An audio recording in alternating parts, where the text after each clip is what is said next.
En avant-première, voici un petit extrait de mon roman à paraître, Les effets de l'altitude. Il y est question d'Agnès, l'autre personnage principal. Elle est de retour dans son appartement après le pot de départ à la retraite de Georgette, une comptable qu'elle va remplacer dans l'entreprise. De retour dans son appartement ce même soir, Agnès pousse un grand soupir en s'affalant sur le canapé que sa mère lui a imposé. Peu confortable, il n'a que 2 places, mais c'est préférable dans son salon de si petite taille. Elle se sent comme dans un cocon, éclairée en douceur par le lampadaire haut de gamme qu'elle venait de s'offrir, un coup de cœur. Ça s'est plutôt bien passé, annonce-t-elle à son compagnon, qui s'est installé à ses côtés et se colle contre elle. En tout cas, la présentation est faite. On verra lundi avec mon futur collègue. Tu sais, il n'a pas l'air désagréable, mais je trouve curieux qu'il ne soit pas resté plus longtemps. Serait-ce de la timidité ? Il devra s'habituer puisque, si j'ai bien compris, on va travailler en face à face. Vaudrait mieux s'entendre, hein ? Cette longue tirade n'est pas interrompue par Tristan, qui se contente de quelques miaou et d'un regard énamouré et quémandeur. Zut, j'ai oublié ta gamelle. Désolé, mon minou, s'exclame-t-elle en se levant brusquement, faisant sursauter le félin qui bondit agilement hors du canapé, lui aussi. Tristan la précède et s'assied au pied du plan de travail de la cuisine, l'air sage, ses 2 pattes bien verticales et plaquées l'une contre l'autre, sa queue élégamment enroulée devant ses griffes, et le museau dressé vers elle, moustache en alerte. C'est un chat de gouttière, très banal, gris et blanc, que sa mère a récupéré lors de ses maraudes.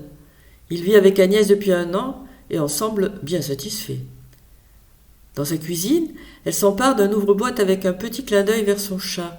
Oui, oui, je sais, c'est pas terrible, mais j'ai pas le temps de te préparer un petit plat. Tout en s'activant, elle se remémore la soirée. Oui, pas super. Bon, on verra l'usage.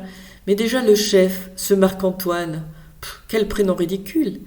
Il m'a paru bien prétentieux.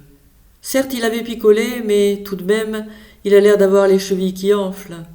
En plus, je trouve qu'il s'est montré un peu collant avec moi. Je l'attends au tournant s'il récidive. Et puis, on m'a quand même laissé à l'écart un bon moment avant le discours. Après aussi, d'ailleurs. Même Georgette, celle que je remplace, ne s'est pas vraiment occupée de moi. C'est plutôt normal, finalement. La soirée était organisée pour elle. Les canapés et petits fours servis ce soir ont suffi à satisfaire son appétit.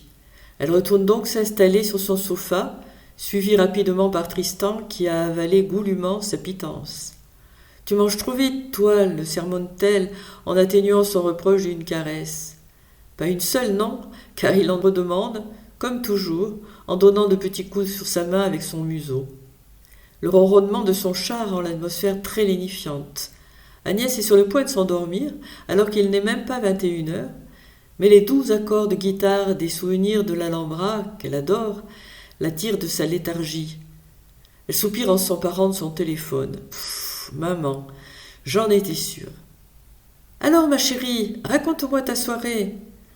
Rien de spécial, tu sais. On a arrosé le départ d'une certaine Georgette que je vais remplacer. Ils t'ont bien accueilli, au moins. Oui, oui, tout va bien, t'inquiète pas. T'as visité les locaux, t'as vu son bureau? Et tes collègues, ils sont comment? Agnès s'est préparée à ce questionnement, et elle y répond patiemment, bien qu'elle n'ait pas grand-chose à dire.